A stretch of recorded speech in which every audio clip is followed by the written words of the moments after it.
Hey everyone, today I'm going to show you how to chat with someone on Reddit. So this is a quick and easy way to send a direct message to another Reddit user if you want to ask a question, continue a conversation, or connect with someone outside of a post or comment section. So I'll walk you through each step so that you can start a chat without any confusion. So to begin, open Reddit and make sure that you are signed into your account. Next, find the profile of the person that you want to message. So you can do this by tapping or clicking on their username from a post or comment.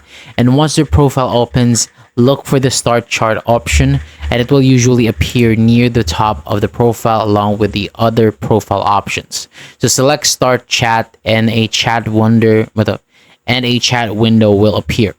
So type your message, then send it. And you can also use the same process anytime you want to start a conversation with another Reddit user.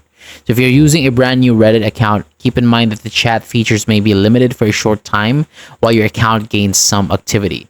That is all there is to it. That is how you can chat with someone on Reddit and send them a direct message in just a few steps. Thank you so much for watching. For more videos like this, hit the subscribe button below, and I'll see you on the next video.